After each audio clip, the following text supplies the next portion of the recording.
Oh, here it goes. Mrs. Tan, would you please introduce yourself? Madame Tan, est-ce que vous voulez bien vous présenter?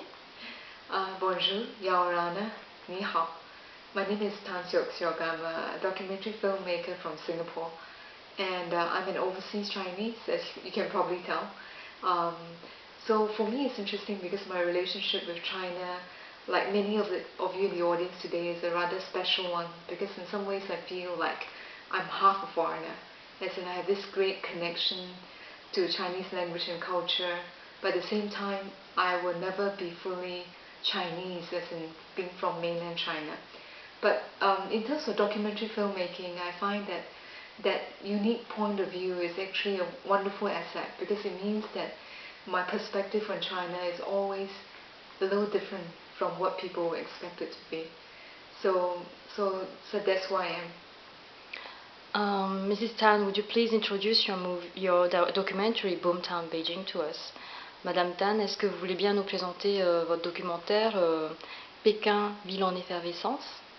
I always say that, jokingly say that the documentary is like a very elaborate school project, because what I did was I was lecturing at the Beijing Film Academy, and I rounded up my students to ask them to help me work on a film about the Beijing Olympics, and they played a very important role. They went out and looked for the key characters in the film. They came up with the visual ideas of the film.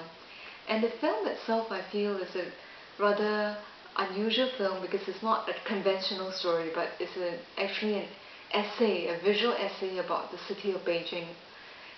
It really shows you a changing China, a changing Beijing, the summer before the Olympics.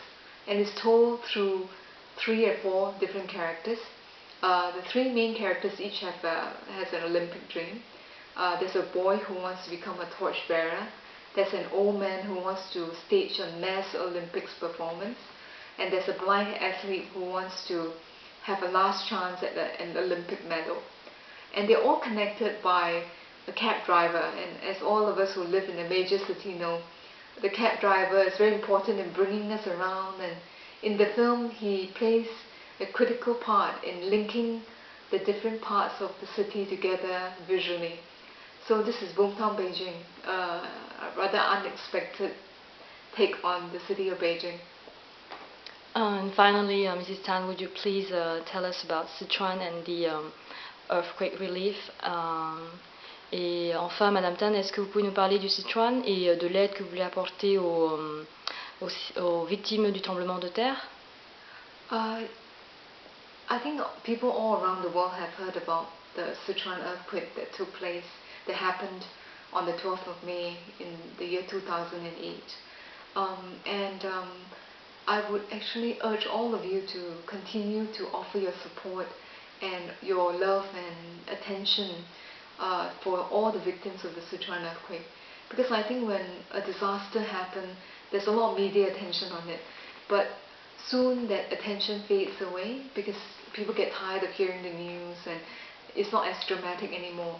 But from what I've noticed or observed, the aftermath of the earthquake and the rebuilding and recovery is actually very, very important, because it's almost like when you reset everything to zero, how you rebuild is very critical. You can either make things worse, or you can start all over again and build a much better future for the people of Sichuan. So today I'm very honored to actually have this great opportunity, what we say in Chinese is great 缘分, to allow and to work with the Association TahitiChine to use my film as a means to raise funds for the victims of the Sichuan earthquake. And and for me, you can help, come forward and help in so many different ways. You can help by watching the film and getting more people to watch the film, or you can do it by directly donating to the different charities that are linked. They're trying to help the victims of the earthquake. So I hope that you have a wonderful evening, that you enjoy the movie. And with that I say merci, maruru, 谢谢.